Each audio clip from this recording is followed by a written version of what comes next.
అబ్బో ఇక్కడ కేజీ చీరలు కొంటే అర కేజీ చీరలు ఫ్రీ అంట. మంగళ్య షాపింగ్ మాల్, కేజీల్లో సేల్, టన్నుల్లో ఆనందం. మరి పెద్ది సుదర్శన్ రెడ్డి గారు వయసు 52 సంవత్సరాలు. దాదాపు విద్యార్థి దశ నుండే 19 సంవత్సరాల వయసులోనే రాజకీయాల్లోకి వచ్చి ఆనాడు ఎంసీపీఐ లీడర్ ఓంకారు ఇంకా రకరకాల వ్యక్తులు ఆ రోజు నర్సంపేట మాత్రమే కాదు ఉమ్మడి వరంగల్ జిల్లా మొత్తం కూడా, నేను కూడా అక్కడ ఒక ఆఫీసర్గా పోలీస్ ఆఫీసర్గా పనిచేసిన. మరి అక్కడ కల్లోల ప్రాంతంగా పరిగణించబడ్డ వరంగల్ జిల్లా, ఆ వరంగల్ జిల్లాలో ప్రాణాలకు తెగించి ఒక విద్యార్థి రాజకీయాల్లోకి పెద్ది సుదర్శన్ రెడ్డి గారు వచ్చారు. వారు చిన్న వయసులోనే మరి ఈ నక్సలైట్ ఉద్యమానికి టార్గెట్ అయిపోయారు. మరి ఎంసీపీఐ ఓంకార్ ఒకవైపు, మరోవైపు సాయుధ నక్సలైట్లు, వీళ్ళందరూ ఎంతోమంది నిరాయుధులైన రాజకీయ నాయకులను పిట్టల్లాగా కాల్చేస్తూ ఉంటే అక్కడ మారణ హోమానికి ఎదురొడ్డి పోరాడి ప్రజాస్వామ్యాన్ని బతికించిన ఒక గొప్ప పోరాట యోధుడు పెద్ది సుదర్శన్ రెడ్డి. మరి ఇలాంటి పెద్ది సుదర్శన్ రెడ్డికి చిన్న వయసులోనే ఆనాడు పోలీస్ అధికారులు వెపన్ లైసెన్స్ కూడా ఇచ్చారు. ఆయుధాల లైసెన్స్ దాదాపు 20-25 సంవత్సరాల నుంచి అతనికి ఆయుధాల లైసెన్స్ కూడా ఉంది, పర్సనల్ వెపన్ లైసెన్స్.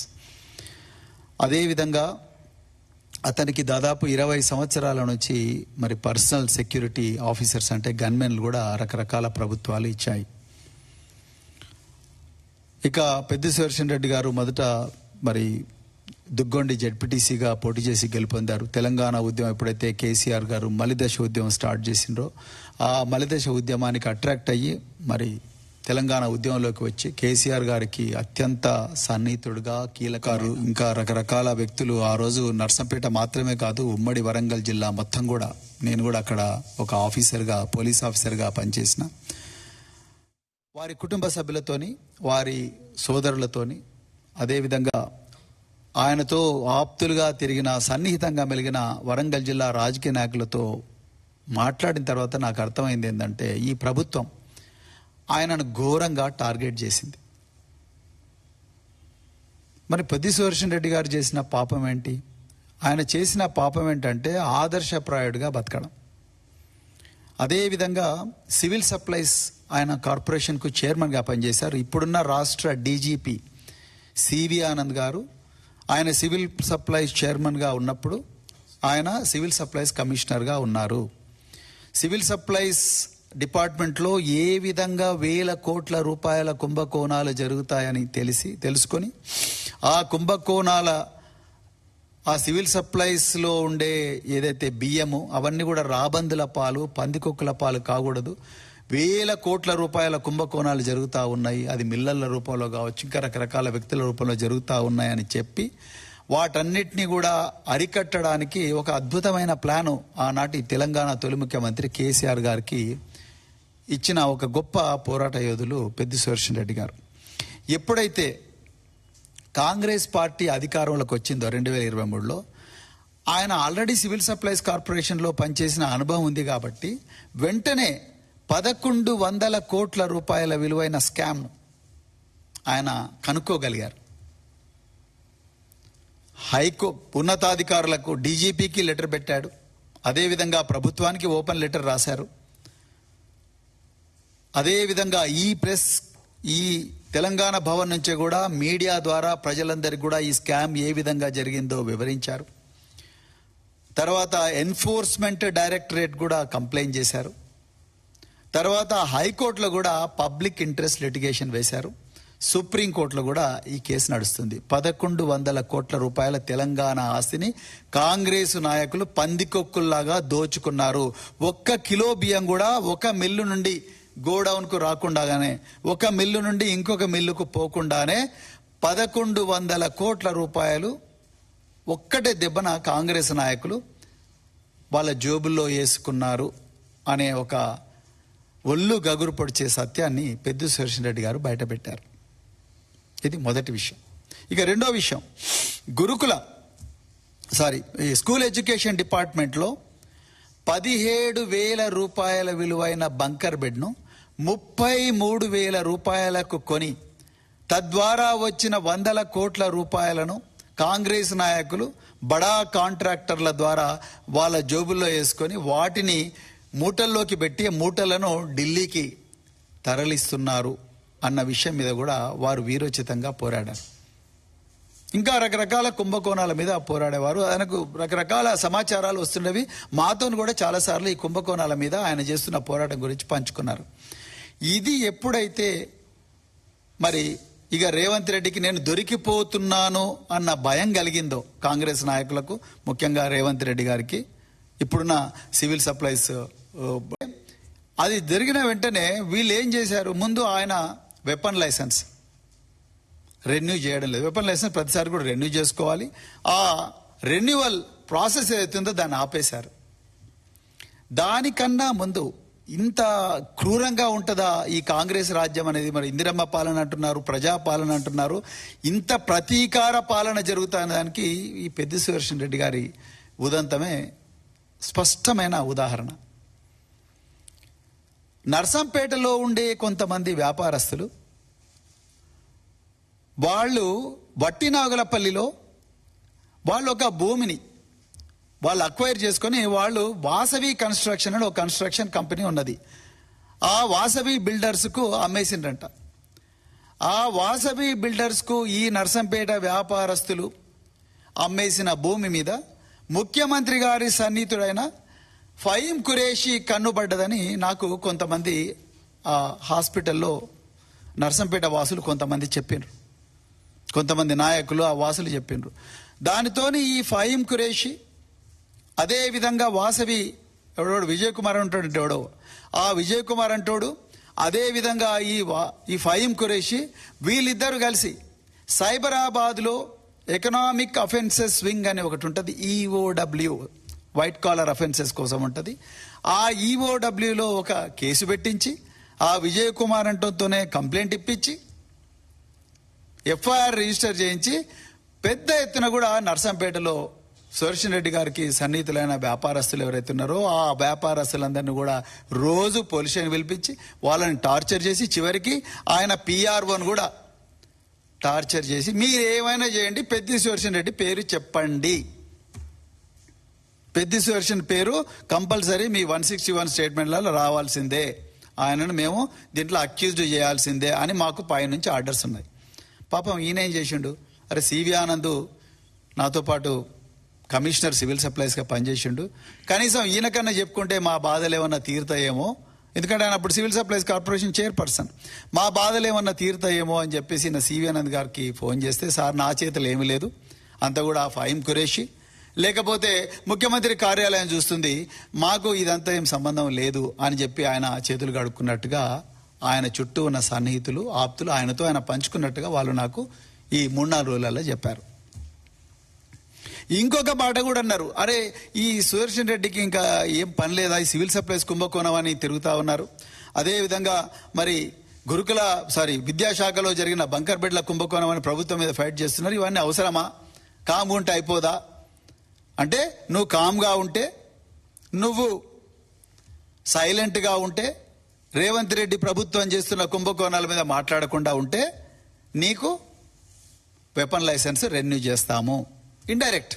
అదేవిధంగా ఈఓడబ్ల్యూలో పెట్టిన ఈ అక్రమ కేసు ఆ ఫహీం ఖురేషీ అంటోడు, అదేవిధంగా విజయ్ కుమార్ అనే వాసవి కన్స్ట్రక్షన్ ఉన్నాడో వీళ్ళిద్దరూ కలిసి ఏవైతే అక్రమ కేసులు పెట్టి పోలీసులను ఎట్లన చేసి మీరు ఆ నర్సంపేట వ్యాపారస్తులందరినీ తీసుకొచ్చి టార్చర్ పెట్టానా, పెద్ది సుదర్శన్ రెడ్డి పేరు చెప్పాలే అని చెప్పి టార్చర్ చేస్తున్నారు. ఈ టార్చర్ అంతా ఆగిపోతుంది కదా, ఈఓడబ్ల్యూ కేసును మళ్ళా మూలకు పడేస్తాం, అయిపోతుంది. ఎందుకు నువ్వు ఇంత లొల్లి పెడుతున్నావు, ప్రభుత్వంలో అవినీతి జరుగుతున్నదని అని చెప్పి వెనక నుంచి మళ్ళా దొడ్డిదారిన రాయబారాలు ఇవన్నీ కూడా జరుగుతూ ఉన్నాయి. ఇక సెక్యూరిటీ రివ్యూ కమిటీ అని చెప్పి 2026లో ఏదైతే ఈ తెలంగాణ పోలీస్ డిపార్ట్మెంట్ పెట్టిందో, రేవంత్ రెడ్డి గారి ఆదేశాల మేరకు డీజీపీ ఆయన ఇచ్చిన ఆదేశాలు ఈ డీజీపీ అమలు చేసి సెక్యూరిటీ రివ్యూ కమిటీ అని పెట్టినరో, ఈ సెక్యూరిటీ రివ్యూ కమిటీలో పెద్ది సుదర్శన్ రెడ్డి గన్మెన్ తీసేసిండ్రు. ఏమనంటే నువ్వు ఎక్స్ఎమ్మెల్యే, నీకు థ్రెట్ లేదు. ఇప్పుడు నేను అసలు విషయానికి వస్తాను. సరే, పెద్ది సుదర్శన్ రెడ్డికి థ్రెట్ లేదు, ఆయన 20 సంవత్సరాల నుంచి గన్మెన్ ఉన్నాడు, తీవ్రవాద, దాని పక్కనే పాకాల కొత్తగూడ, గంగారము, అదేవిధంగా మొద్దులగూడెము, కోనాపూరు, కొండాపూరు, ఇన్ని గ్రామాలు, చెన్నారావుపేట, గూడూరు అంతా కూడా అడవులే, మొత్తం కూడా అడవే, చివరికి గోదావరి దాకా అడవే. అడవుల్లో ఎప్పుడూ కల్లోలం జరుగుతూ ఉంటుంది. పక్కన ఛత్తీస్గఢ్ ఉన్నది, ఎప్పుడైనా మావోయిస్టులు రావచ్చు, ఎవరైనా రావచ్చు. వీళ్ళందరి వల్లనే నాకు ముప్పు ఉందని, ఆయనకు ముప్పు ఉందని 20 సంవత్సరాలు గన్మెన్ ఇచ్చారు అతనికి. అలాంటి ఒక సీనియర్ నాయకుడికి సడన్ గా గన్మెన్ తీసేస్తే పాపం మేము ఎట్లయితే కోర్టుకు పోయినాం ఆయన కూడా అట్లా పోయిండు. బీరం హర్షవర్ధన్ రెడ్డి నాగర్ కర్నూలులో పోయిండు, కొల్లాపూర్లో పోయిండు. ఈయన పెద్ది సుదర్శన్ రెడ్డి కూడా పోయిండు. వీళ్ళందరికీ కూడా కోర్టు స్టే ఆర్డర్ ఇచ్చి అసలు వీళ్ళకి ఏం ప్రాబ్లం ఉందో, వీళ్ళ ఎందుకు ముప్పు ఉన్నది, వీళ్ళు ఎందుకు అభద్రతా భావంతో ఉన్నారు అని చెప్పి కోర్టు కనుక్కోమని చెప్పారు. అంతవరకు స్టే ఇచ్చారు. మరి స్టే ఇస్తే వాపస్ పంపించిన గన్మెన్లను మళ్ళీ రిస్టోర్ చేయాలి కదా. ఈ ఆర్డర్ తీసుకొని వీళ్ళు వరంగల్ కమిషనర్ ఆఫ్ పోలీస్ దగ్గరికి పోతే, సార్ నా చేతిలో ఏమీ లేదు, అంతా కూడా ఇంటెలిజెన్స్ డిపార్ట్మెంట్ చూస్తున్నది. ఇంటెలిజెన్స్ డిపార్ట్మెంట్ ఎవరికి రిపోర్ట్ చేస్తుంది? ముఖ్యమంత్రికి రిపోర్ట్ చేస్తుంది. ఇప్పుడు ఈయన ముఖ్యమంత్రి పోయి అడగాలి. ముఖ్యమంత్రిని అడగాలనుకుంటే ఇగో ఇవన్నీ చెప్తాడు. ఏవి, నువ్వు సివిల్ సప్లై స్కామ్ గురించి మాట్లాడకు, లేకపోతే ఈ విద్యాశాఖలో జరిగిన బంకర్బెడ్ల కుంభకోణం గురించి మాట్లాడకు, రకరకాల కుంభకోణం వచ్చి మాట్లాడకు, నువ్వెందుకు బీఆర్ఎస్లు ఉంటావు, నువ్వు వేరే మా పార్టీలకు రావచ్చు కదా అని బేరం పెడతాడు. పెద్ది సుదర్శన్ రెడ్డి ఆత్మాభిమానం ఉన్నవాడు, ఆత్మగౌరవంతో బతికినవాడు, ఎన్నడూ కూడా తల వంచని వాడు, కేసీఆర్ గారు శిక్షణ ఇచ్చిన సైనికుడు. అందుకొరకు ఆయన ఇట్లాంటి పనులు చేయలేదు కాబట్టి లోపల కుమిలిపోయాడు. కేటీఆర్ గారు కన్నెపల్లి పంపస్కి పోయినప్పుడు కూడా పెద్ది సుదర్శన్ రెడ్డి గారు, వారి భార్య అయిన స్వప్న గారు, వాళ్ళిద్దరూ కలిసి కన్నెపల్లి పంపస్కి పోయినప్పుడు కూడా ఆమె వాళ్ళ భార్యనే చెప్పారు, మేము కూడా పోయినాం, కానీ ఆ రోజు కూడా మా వారు నిజంగా మనసులో మనసు లేదు, ఎక్కువ దగ్గర బాధలో ఉన్నారు అని చెప్పి ఆమె చెప్పారు. ఇంత తీవ్రమైన ఒత్తిడికి గురి చేశారు. లేకపోతే 52 సంవత్సరాలు నాన్ వెజ్ తినడు, తాగుడు అలవాటు లేదు, రెగ్యులర్గా ఎక్సర్సైజ్ చేస్తాడు, పెద్దగా ఏవి కూడా కోమార్బిడిటీస్ లేవు. సడన్ గా రోహిణి హాస్పిటల్కి పోయి వెంటనే కుప్పగొలి 45 నిమిషాలు సిపిఆర్ చేస్తే తప్ప గుండె మరి మళ్ళీ పని చేయలేదు అని అంటే ఒక్కసారి ఎంత తీవ్రమైన ఒత్తిడికి గురంటారో ఒక్కసారి ఆలోచించండి. ఏం పాపం చేశారు పెద్ది సుదర్శన్ రెడ్డి గారు? ఇప్పుడు నేను అసలు విషయానికి వస్తా. ఇప్పుడు మీరు సెక్యూరిటీ రివ్యూ కమిటీ అన్నారు. సెక్యూరిటీ రివ్యూ కమిటీ మరి ఈ సివి ఆనంద్ గారు నాకు ఒక నోటీస్ ఇచ్చారు, ప్రవీణ్ కుమార్ నీకు కూడా సెక్యూరిటీ తగ్గిస్తున్నాం, నీ బుల్లెట్ ప్రూఫ్ వాహనాన్ని రద్దు చేస్తున్నాం, ఇగో నీ మీద మాకేం లేదు, కానీ మీకు సెక్యూరిటీ రివ్యూ కమిటీ నీకు భద్రత తగ్గించామని రికమెండ్ చేసింది అన్నారు. అందులో చెప్పుకుంటా ఆయన నాకు ఒక లెటర్ రాసిండు సివి ఆనంద్ గారు. ఆ లెటర్లో ఏం రాసిండయా అంటే, తెలంగాణ ప్రజలు జాగ్రత్తగా వినాలి ఈ విషయం. Security provided by the state is preventive, dynamic and threat based. It is neither permanent nor attached to the status, office, rank or past service of any individual. Its nature and scale are periodically reviewed with reference to the prevailing threat perception, the capability and intent of the threat source, individual vulnerability and overall internal security situation. అంటే నేను ఏం చెప్పాలనుకున్నాడంటే, ఒక వ్యక్తి గతం వల్లనో, లేకపోతే ఒక వ్యక్తి స్టేటస్ వల్లనో, ఒక వ్యక్తి పలానా ఆఫీస్లో ఉన్నాడనో, ఒక వ్యక్తికి ఒక పలానా ర్యాంక్ ఉందనో సెక్యూరిటీ గవర్నమెంట్ ఇవ్వదు. Point number 1. Point number 2, government ఎప్పుడు కూడా సెక్యూరిటీ ఒక ఉపద్రవాన్ని ఆపడం కోసం, ఒక వ్యక్తి హత్య జరుగుతుంటే హత్య జరిగే అవకాశాన్ని తగ్గించడం కోసం మాత్రమే, అదేవిధంగా ఇతనికి ముప్పు ఉందా లేదా అని చూసిన తర్వాత మాత్రమే ఆయనకు సెక్యూరిటీ ఇస్తారని గౌరవ డీజీపీ గారు పారా నెంబర్ 6లో మాకిచ్చిన నోటీసులో, ప్రవీణ్ కుమార్కి ఇచ్చిన నోటీసులో రాశారు. ఇది అందరికి కూడా జనరల్గా వర్తిస్తుందని వారు చెప్పకనే చెప్పారు. కరెక్ట్. సో బాగుంది, ఇప్పటివరకు మంచిగా ఉంది. కానీ ఇప్పుడు నేను అసలు విషయానికి వస్తా. అయ్యా డీజీపీ గారు, రేవంత్ రెడ్డి గారు, మరి మీ ఆదేశాల మేరకే నేను చేసిన, ఆయన ఎవరు అడిగినా కూడా నాకేం తెలుసు, సీఎం గారు ఏమన్నారు చేసిన అని ఆయన అంటున్నారు. సో మేము చేసినంత పని మీరు ఎక్కడ చేసిండని కొంతమంది అధికారులను పోరాడినట్టుగా నాకు తెలిసింది. సరే అవన్నీ ఆ విషయాలకు, ప్రొఫెషనల్ విషయాలకు నేను పోను, ఇది వేదిక కాదు, నేను మాట్లాడను వాటి గురించి. కానీ నేను ఒక పాలసీ మ్యాటర్ మీద మాట్లాడతా. ఇప్పుడు మైనంపల్లి హనుమంతరావు ఉన్నాడు.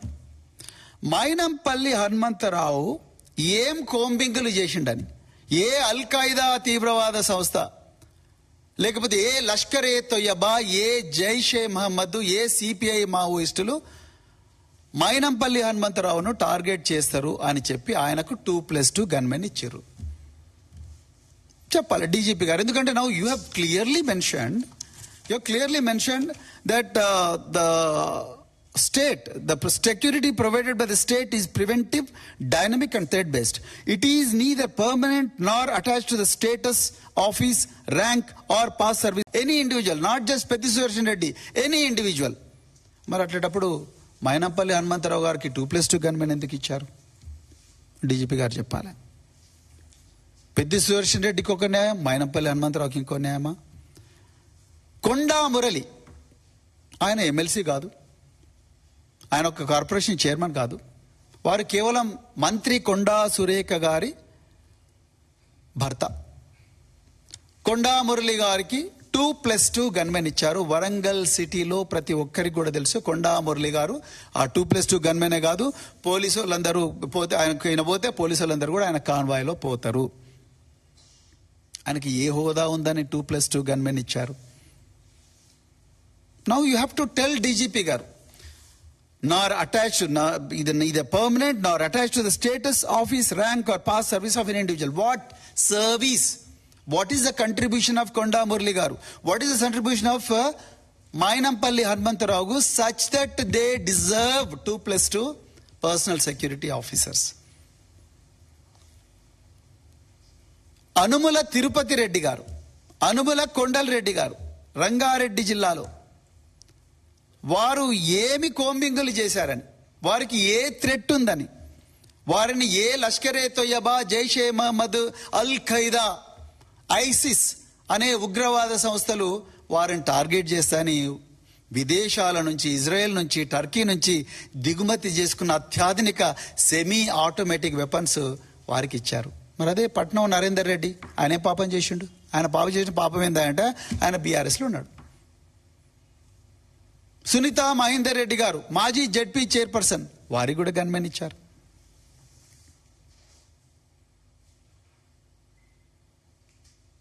ఎట్లిచ్చారు? అనుమల తిరుపతి రెడ్డి గారికి ఉన్నదేంటి, పెద్ది సుదర్శన్ రెడ్డి గారికి లేని అర్హత ఏంటి? ఇవాళ చెప్పాలి మీరు.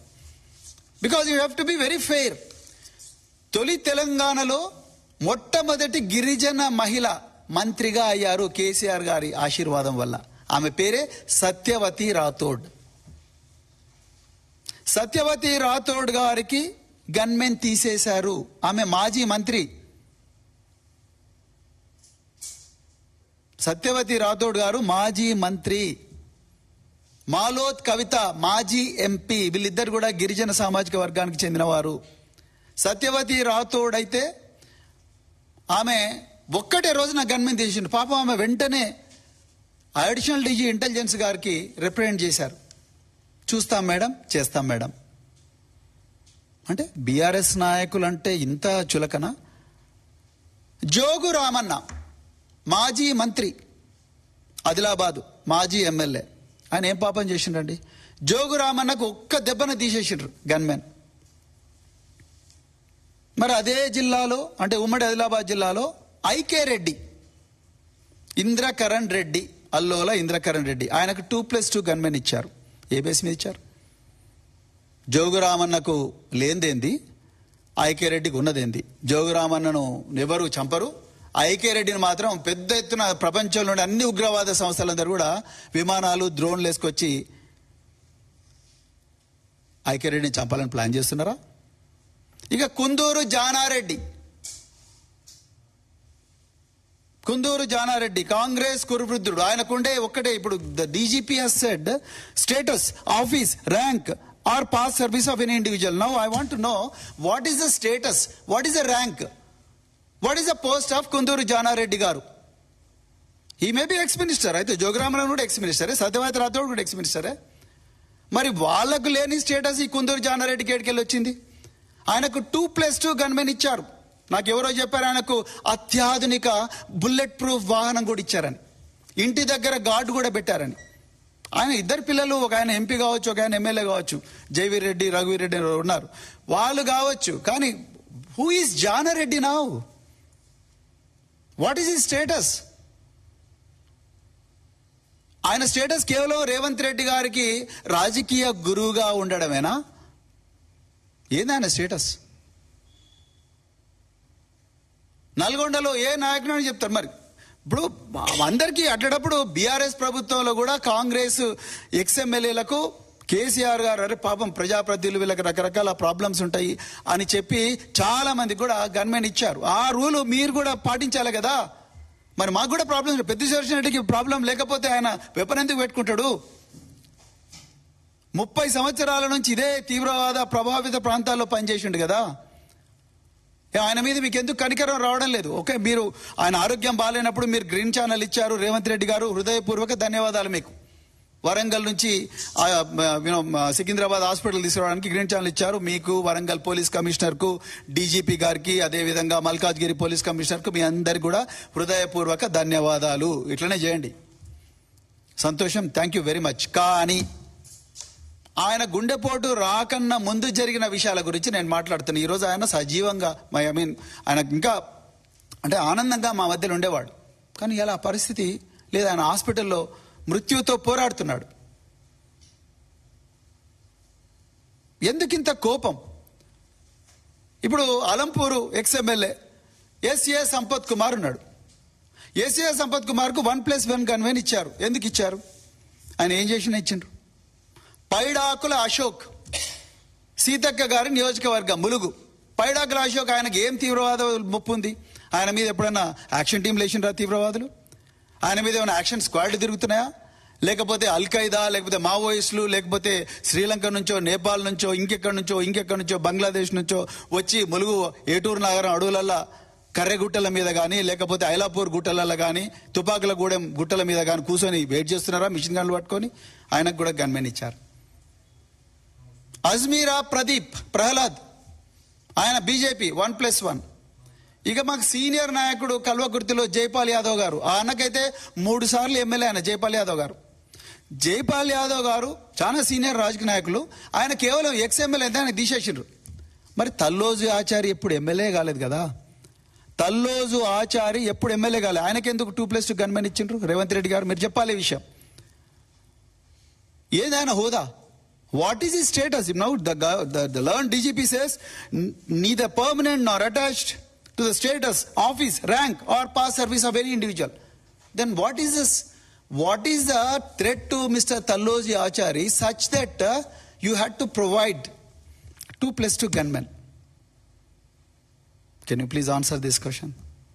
Talloji Achari ఏ విధంగా టార్గెట్? జైపాల్ యాదవ్ గారికి లేనిదేంది, తల్లోజు ఆచారికి ఉన్నదేంటి?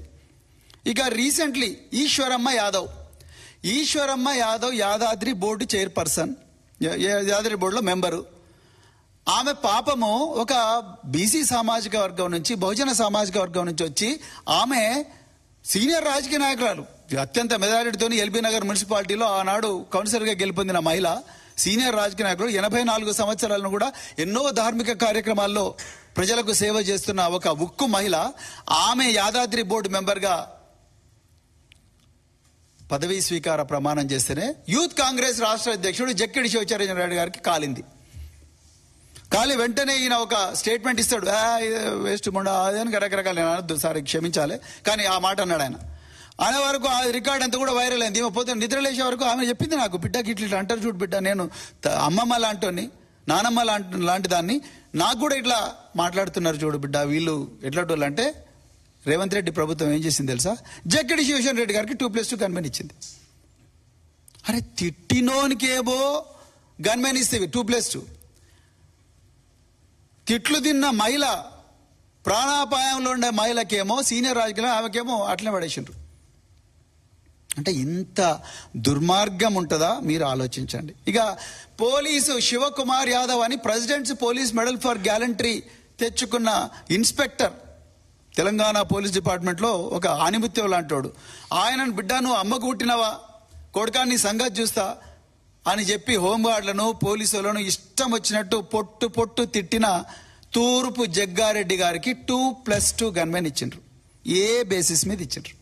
ఆయన టీపీసీసీ వర్కింగ్ ప్రెసిడెంట్ అని ఇచ్చిండ్రా? ఎక్కడో రాసింది టీపీసీసీ వర్కింగ్ ప్రెసిడెంట్ గన్మెన్ ఇవ్వాలి, ఎక్కడ రాసింది? ఎస్ఏ సంపత్ కుమార్ మహారాష్ట్ర ఇన్ఛార్జ్ కాంగ్రెస్ అని, మహారాష్ట్ర ఇన్ఛార్జ్ కాంగ్రెస్ మహారాష్ట్ర నుంచి తీసుకోవయా? తెలంగాణ ప్రజల సొమ్ము తీసుకొని మహారాష్ట్రలో పోయి మరి రాజకీయం చేస్తున్నావు, ఆ మహారాష్ట్ర దగ్గర తీసుకో. ఆయనకి ఇచ్చిండ్రు. తూర్పు జగ్గారెడ్డికి గన్మెన్ ఇచ్చిండ్రు. మరి తుమ్కుంట నర్సారెడ్డికి గన్మెన్ ఇచ్చిండు. ఆయన ఎమ్మెల్యేనా ఏమన్నా? తుమ్కుంట నర్సారెడ్డి. మైనంపల్లి హనుమంతరావు 2+2. రౌడీలందరికీ మా ఈ ఏరియాలో ఆరాధ్యతమైన మైనంపల్లి హనుమంతరావుకి ఏమో 2+2. కొండామురళి ఎవరైనా పసునూరి దయాకర్, రాజులి ప్రదీప్ రావుకు గన్మెన్ 1+1. మరి మా పెద్ద సుదర్శన్ రెడ్డికి ఎందుకు ఇవ్వాలి? మా దాస్యం వినయభాస్కర్ ఏం పాపం చేసిండు? మా నన్నపనే నరేందర్ ఏం పాపం చేసిండు? తెలంగాణలో మొదటి deputy CM doctor Thatikonda Rajaiah ఆయన ఏం పాపం చేసిన? ఆయన కింద తీసేసిండ్రు. ఆయన కూడా మాజీ డిప్యూటీ సీఎం కదా, మరి ఆయన కూడా ఇవ్వాలి కదా, ఆయనకి ఎందుకు ఇవ్వలేదు? ఆదిలాబాద్లో ఆత్రం సక్కు గన్మెన్ ఇచ్చిండ్రు. పురాణం సతీష్కి ఇచ్చిండ్రు. వీళ్ళందరూ ఎక్స్ఎమ్మెల్యేలు, ఎక్స్ఎమ్మెల్సీలు. వేణుగోపాలాచారికి 1+1 గన్మెన్ ఇచ్చిండ్రు. ఐక్యారెడ్డికి 2+2 ఇచ్చిండ్రు. జోగురామన్న 0, బల్కా సుమన్ 0, దుర్గం చిన్నయ్య 0, నడిపల్లి దివాకర్ రావు 0. ఈ వరంగల్ అయితే నవీన్ రాజు అంట, డౌడ్ షీటర్ అని అందరూ అంటున్నారు, ఈయన కూడా gunmen. Pasunuru Dayakar ex-MP gunmen. మరి పరశు దానికి 1+1 ఇచ్చినప్పుడు మాలోత్ కవిత ఏం పాపం చేసింది? ఆమె కూడా ఇవ్వాలి కదా. మాలోత్ కవిత ఏం పాపం చేసింది? ఆమె కూడా ఇవ్వాలి కదా గన్మెన్. సత్యవతి రాథోడు ఆమె పాపం చేసింది. సో ఈ విధంగా సెక్యూరిటీ రివ్యూ కమిటీ అనేది ఒక లోపభూయిష్టమైన, అంటే ఇష్టమైన వాళ్ళకు గన్మెన్, ఇష్టం కలిగిన వాళ్ళకు, ప్రశ్నలు అడిగిన వాళ్ళకు తీసేయి, వాడు సచ్చినా మంచిదే. తీవ్రమైన మానసిక ఒత్తిడి గురి కావాలి వీళ్ళందరూ కూడా. అయ్యా రేవంత్ రెడ్డి గారు, మీరు మాజీ ఎమ్మెల్యే ఉన్నప్పుడో లేకపోతే మాజీ ఎంపీ ఉన్నప్పుడో లేకపోతే ఏది ఉన్నప్పుడో ప్రభుత్వాలు ఎప్పుడు కూడా మీకు కనిపించలేదు. రేపు పొద్దున మీరు మాజీ ముఖ్యమంత్రి అయితే కూడా బీఆర్ఎస్ పార్టీ మీకేం గన్మెన్ తగ్గించదు, డోంట్ వరీ. కానీ అరాచక పాలన బంద్ చేయండి. ఇప్పుడు నేను ఇవాళ ఓపెన్గా డిమాండ్ చేస్తున్న భారత రాష్ట్ర సమితి నుంచి, మీరు ఈ సెక్యూరిటీ రివ్యూ కమిటీ రికమెండేషన్ రద్దు చేయండి, పాత దానికి పోండి, మళ్ళీ ఒకసారి పునఃసమీక్షించండి. ఈ విషయాలను మీరు ప్రజల ముందర పెట్టండి. Because this is public money. The gunmen that you are providing, the bulletproof vehicles you are giving, the diesel that you are providing is all public money. It should be, me DGP గారు అన్నారు, it should be based on clear threat, credible threat. ఇప్పుడు మీరు నాకు చెప్పాల్సింది మైనంపల్లి హనుమంతరావు గారికి ఎక్కడి నుంచి threat ఉంది చెప్పాలి. తూర్పు జగ్గారెడ్డికి ఎక్కడి నుంచి థ్రెట్ ఉంది? రౌడీ షీట్ల నుంచి థ్రెట్ ఉందా? ఆ రోజు సంగారెడ్డిలో 2 రౌడీ షీట్లను తీసుకొని పోయాడు కదా, వాళ్ళ నుంచి థ్రెట్ ఉందా? మైనంపల్లి హనుమంతరావుకి రౌడీ షీట్ల నుంచి థ్రెట్ ఉందా? మరి ఆయనకు తిట్టున్నప్పుడు ఎర్రోళ్ళ శ్రీనివాస్కి ఎందుకు లేదు? ఆయన కూడా ఉండాలి లెక్క ప్రకారం. బల్కా సుమన్ కూడా ఉండాలి. కొప్పులేశ్వర్ కూడా 2+2 ఇవ్వాలి. జోగురామన్నకు కూడా గన్మెన్ ఇవ్వాలి. ఐక్యారెడ్డికి ఒక న్యాయం, జోగురామన్నకి ఇంకో న్యాయం ఎట్లుంటుంది? జైపాల్ యాదవ్కి ఒక న్యాయం, ఉప్పల వెంకటేష్కి ఒక న్యాయము, తల్లోజ్ ఆచారకు మరో న్యాయం. అంటే నువ్వు బీజేపీ కాంగ్రెస్ దోస్తి బాయ్, ఎర్రబెల్లి ప్రదీప్ రావుకి ఒక న్యాయము, దాస్యం వినయభాస్కర్కి ఇంకో న్యాయం. ఈ విధంగా మీరు ముసుగులో గుద్దులాట కాదు. ఐ డిమాండ్ ద గవర్నమెంట్, మీరు దయచేసి threat perception reports, security review committee recommendations ఏ బేసిస్ మీద చేసిండ్రు ఆ విషయాలు ప్రజల ముందర పెట్టాలి. ఇది ప్రజాస్వామ్యం. ఇక్కడ ఇది సీక్రెట్, మేము చెప్పము, వాళ్ళ ప్రాణాలకు ముప్పు అంటే మరి మా ప్రాణాలకు కూడా ముప్పు ఉన్నది, మా పెద్ద రెడ్డి ప్రాణాలకు కూడా ముప్పు ఉన్నది. అందుకొరకైతే అంత తీవ్రమైన ఒత్తిడికి లోనైండు. ఇలా హాస్పిటల్లో పోరాడుతూ ఉన్నాడు ఆయన. ఎవరికి చెప్పుకోవాలి? వాళ్ళ కుటుంబ సభ్యులు. మీకు చెప్తారా రేవంత్ రెడ్డి గారు? పైడాకుల అశోక్ న్యాయము, పైడాకుల అశోక్ ఒక న్యాయము, సత్యవతి రాథోడ్కు మరొక న్యాయం ఉండదు కదా, మాలోత్ కవితకు ఒక న్యాయము, సునీత మహేందర్ రెడ్డికి ఇంకొక న్యాయం ఉండదుగా, పట్నం నరేందర్ రెడ్డికి ఒక న్యాయము, అనుముల తిరుపతి రెడ్డికి కొండలరెడ్డికి ఇంకో న్యాయం. అనుముల తిరుపతి రెడ్డి మీద థ్రెట్ పర్సెప్షన్ రిపోర్ట్ ఏమున్నది? ముఖ్యమంత్రి బంధువులే ఆయన హోదా అయితే, ముఖ్యమంత్రి సోదరుడు ఆయన హోదా అయితే, షో మీద ఎల్లో బుక్, ఆ బ్లూ బుక్ ఎల్లో బుక్ ఉంటుందిగా సెక్యూరిటీ ప్రోటోకాల్స్ లో, అందులో ముఖ్యమంత్రి బంధువులు వాళ్ళందరికీ కూడా అత్యాధునిక ఆయుధాలతో బీపీ కార్లు ఇవ్వాలి, అత్యాధునిక ఆయుధాలు ఇవ్వాలని ఎక్కడ రాసినదో దయచేసి ఆ విషయాలు ప్రజల ముందర పెట్టండి. జానారెడ్డి గారికి 2+2 గన్మెన్ ఇవ్వాలని, బీపీ కార్ ఇవ్వాలని, ఇంటి ముందర గార్డు పెట్టాలని ఎక్కడ రాసున్నది? ఆయన హోదా కేవలం రేవంత్ రెడ్డి గారికి దోస్తు కావడం వల్లనేనా? ఏంటి ఎక్కడ దిరువులు? అందుకొరకే అర్జెంటుగా థ్రెట్ పర్సెప్షన్ రిపోర్ట్స్ ఇవన్నీ కూడా బయట పెట్టాలి. అదేవిధంగా ఫహీం ఖురేషి, అదేవిధంగా వాసవి బిల్డర్స్ అనేటువంటి ఎవడైతే విజయ్ కుమార్ ఉన్నాడో వాడు ఈ ఫహీం ఖురేషి కలిసి ఈ పెద్ది సుదర్శన్ రెడ్డి గారి మీద చేసిన కుట్ర అవుతుందో ఆ కుట్ర బహిర్గతం కావాలి.